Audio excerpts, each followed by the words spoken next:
of the show for today. The topic is the perpetuation of the revolving door syndrome, and we have to talk about the so-called revolving door syndrome, Reverend KWalker.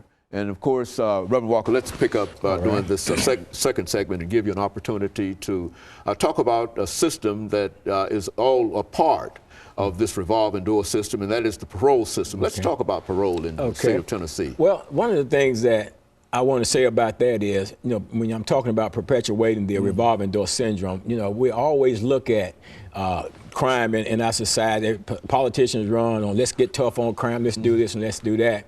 But I don't believe people really look at Dr. Haney, why do we have this revolving door syndrome? Why is the recidivism rates the way that they are? And why is the truth not being told concerning the recidivism rate when in reality, the most people that do in actuality reoffend and come back into the prison, over 50% of those people are go back on technical violation. That means they don't go back with new charges. They go back because they failed to meet up with some of the conditions of their parole.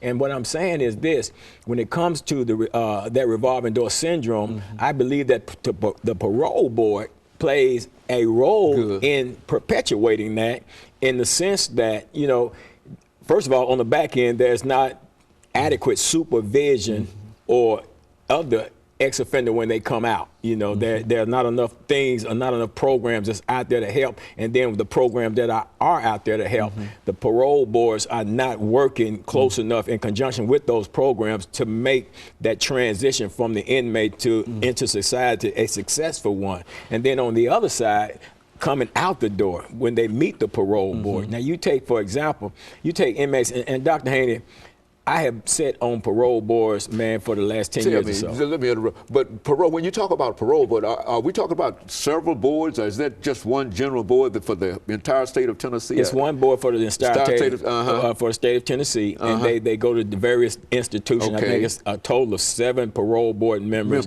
In most cases, they will send out a hearing officer who would hear the case and then make a recommendation as to whether they would recommend parole or deny parole. Then it'll go in for, they had to have at least, I think, 4 votes in order to come out or be declined. And what happens is, in the parole process, an individual will go in, and mind you, the purpose of incarceration is for punishment and rehabilitation. An individual will go before this parole board, and I think it's good to know, what their mindset is in regards to the crimes that they committed, bringing them into the system.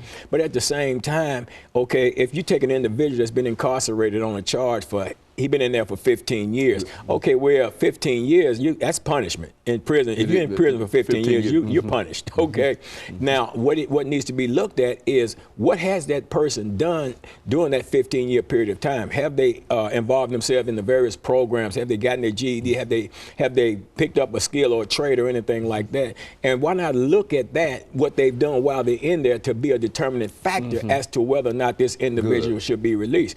But more times than not, Dr. Haney, what's happening is, you got a parole board that's acting like they're the judges in there, and they're actually going in here pretty much retrying the charge. That's what it appears. And it's not their role. I don't know if it's an ego thing or what it is, but it's not their role to go in there and retry these people, and then a lot of them being turned down for parole who are eligible for, who have qualified. I mean, parole is a privilege. It is not a right. But privileges are something that you earn, and it should be based upon what you've done while you're going through your punishment for the crime you committed. And if you have proven yourself to be rehabilitated, then why not release? Well, what happens is, and what I mean by perpetuating the revolving door syndrome, is that the parole board is more likely than not to parole somebody with a bad negative institutional record than they will with somebody that has a good institutional record and has spent sufficient amount of time in the system. Now, I don't know what advantages them to do that. Well, that's what I was about to say. That's almost setting a person up to fail. Well, he's coming back. And Dr. Haney, I'm not just talking. I've sit on the parole board. I mean, I sit on the parole board with a guy, and this guy actually sit there. And if I had been a parole hearing officer, I would have denied him. Because he sit there and talked to himself out of parole, and they paroled him anyway. And he got out, and he wasn't out hardly no time before he reoffended. He came back with a new charge.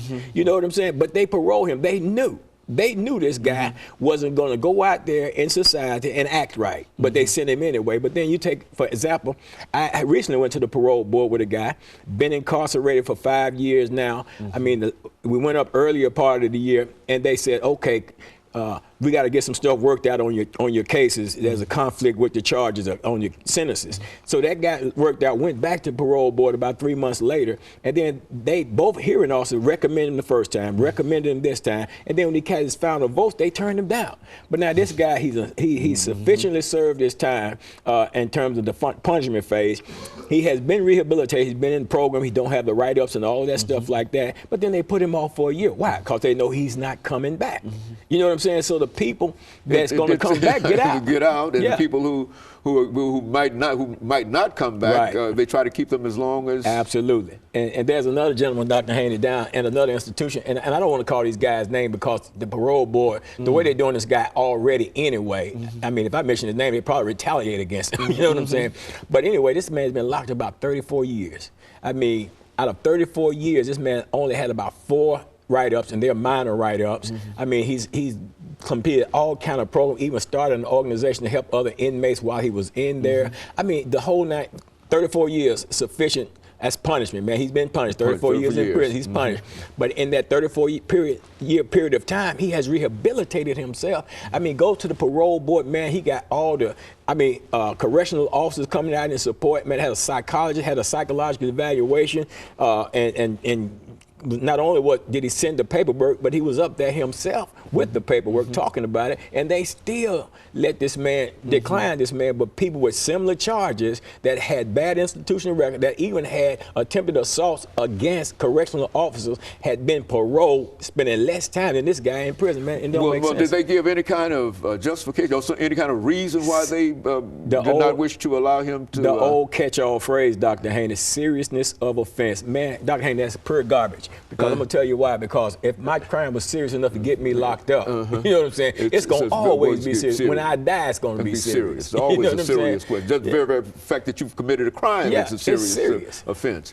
Okay, well, and so we're getting ready for our second commercial break here, and then we'll give you an opportunity to further develop some of those ideas in reference to this system. But it does appear that the parole board has a tremendous amount of power, but it does not seem as if they're willing to work with individuals to allow them the opportunity and the privilege to take advantage. And of course, we'll be back with our audience following this very, very short commercial break.